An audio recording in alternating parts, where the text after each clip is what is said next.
तुमचं नाव काय काका? माझं नाव राजाराम रामा शार्क. वय किती आपलं? वय 72 वर्षी झाली. हे 72 वर्ष चालू आहे. अच्छा. बरं, तुम्ही या हॉस्पिटलमध्ये आलात तेव्हा तुम्हाला काय त्रास होत होता आणि किती वर्षांपासून तुम्ही या हॉस्पिटलमध्ये म्हणजे येता? ह्या हॉस्पिटल मी जवळजवळ 15 वर्ष होत आहे या हॉस्पिटलमध्ये येते. पहिल्याच माझे पोटात दुखायला लागलं. पोटात दुखायला लागलं ते ऐरोलीमध्ये 1-2 हॉस्पिटल होती, आत्ता नवीन झाली आणि हे सगळ्यात जुनं हॉस्पिटल हे आहे. तर मी आलो तर सर होते. सरांना मी विचारलं, मला विचारलं काय काय होते तुला? तर सर माझ्या पोटात दुखते. किती दिवस झाले? म्हणजे झाले 5-6 दिवस झाले. तर तुला सोनोकॉपी करावं लागेल. विचारलं सोनोकॉपी कुठे करायची? तर इथे मंजूषा म्हणून. मंजूषामध्ये मी गेले, तिथे सोनोकॉपी केली. संध्याकाळी रिपोर्ट मिळाला. रिपोर्ट सरांनी बघितल्यानंतर सांगितलं का तुला स्टोन आहे. स्टोन मतलब मूतखडा आहे. तर तुला ऑपरेशन करावं लागेल. ऑपरेशन करायला मी सर खर्च किती आहे? त्याला खर्चाला तू बघू नको, जिवंतात तर पैसे आहेत, पण ठीक आहे करून टाका. ऑपरेशन केलं माझं जवळजवळ 17-18 MM माझं स्टोन काढलं त्यांनी. लेझरमध्ये ऑपरेशन केलं. नंतर मी जर 6-7 दिवसांनी मला डिस्चार्ज दिला. मी घरी गेले. घरी गेल्यानंतर माझ्या नातेवाईकांनी त्याला काय झालं होतं, त्याला असं झालं होतं, म्हणजे आपण मराठी भाषेत सांगायचं तर मूतखडा झाला होता. मूतखडा मी काढला. आता कशी काय तुझी तब्येत आहे? एकदम व्यवस्थित आहे, आता काही मला त्रास नाही. तर पुन्हा 1-2 वर्षांनी 2-3 वर्षांनी पुन्हा स्टोन चालू झाला. मग पुन्हा मी सरांना फोन करून सांगितलं, त्याला घरी फोन वगैरे नव्हता. असा काय त्याला बोलतात पिशवीवरनं फोन केला. सर बोलले तू घरी थांबू नको, लवकरात लवकर हॉस्पिटलमध्ये ये, मी आहे. तू येतपर्यंत मी घरी जात नाही. ते आल्यानंतर पुन्हा सांगितलं कसं दुखतंय? मी सांगितलं असं असं पुन्हा पहिल्यासारखं दुखायला. तर बोलले तू पुन्हा सोनोकॉपी करून घे. सोनोकॉपी केली मंजूषामध्ये. संध्याकाळी रिपोर्ट मिळाल्यानंतर सांगितलं तुला पुन्हा स्टोन झालं, स्टोन करावं लागेल.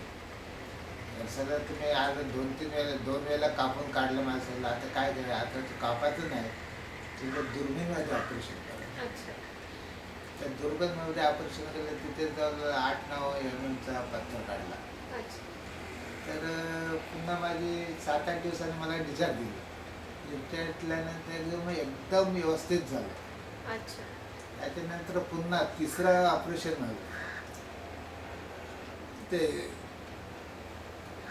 3रं ऑपरेशन झालं तर इथे पोटाला दुखायला लागलं. हे कधी झालं तुम्हाला? परत 3रं ऑपरेशनच्या म्हणजे का गरज पडली? किती वर्षांनंतर त्रास हे झाला? जवळजवळ 6-7 वर्षांना पुन्हा दुखायला. अच्छा. 1914 मध्ये दुखायला लागलं. तर मी हॉस्पिटल आल्यानंतर सरांनी सांगितलं पुन्हा तुला सोनोकॉपी करावं लागेल. पुन्हा सोनोकॉपी केल्यानंतर तुला हार्निया आहे. हार्निया इथं नाही केलं तर कुठे त्या हार्नियाचं ऑपरेशन करावंच लागेल. मी नाही केलं, कुठे केलंच तरी केल्याशिवाय तर नाही. तर मी सरांना विचारलं सर खर्च काय? तर खर्च मी जिवंत तोपर्यंत तू काही घाबरू नको, पैशाची काही चिंता करू नको. तू थोडे देतोस मला माहिती आहे, तू पैसे ठेवत नाही माहिती. तर ऑपरेशन केलं. ऑपरेशन केल्यानंतर मी जवळ 6-8-9 दिवसांनी पुन्हा मला डिस्चार्ज मिळाला. घरी गेले मी. घरी गेल्यानंतर माझे सगळे नातेवाईक जमा झाले. मी सांगितलं असं असं झालं, सगळे व्यवस्थित आहे आणि जर तुम्हाला काही झालं असेल तुम्ही हॉस्पिटलमध्ये जायचं, माझं नाव सांगायचं. काकांनी मला सर काकाच बोलतात, सर काकांनी आम्हाला पाठवलेलं आहे. तुम्हाला जिथे 1000 रुपये खर्च येईल तिथे कमीत कमी तर 800 रुपये खर्च येईल. माझं नाव सांगितलं तर मी जवळजवळ 6-7 पेशंट इथे पाठवले. अच्छा, मग हॉस्पिटल बद्दल, इथले डॉक्टर आणि सगळ्यांच्याबद्दल तुम्हाला काय वाटतं? इथली सेवा कशी वाटली तुम्हाला? हॉस्पिटलमध्ये सर एवढे चांगले आहेत. आहेत डॉक्टर, पुष्कळ डॉक्टर, पण या डोक्या सरांसारख्या सर मी अजून पण बघितलं. एकदम प्रेमळ आहेत, प्रेमाने बघतायत, प्रेमाने विचारतात काय होते, कसं आहे, पहिल्यापेक्षा चांगलं आहे काय. त्यानंतर मग स्टॉफ बोललं तर त्या सिस्टर लोक आहेत.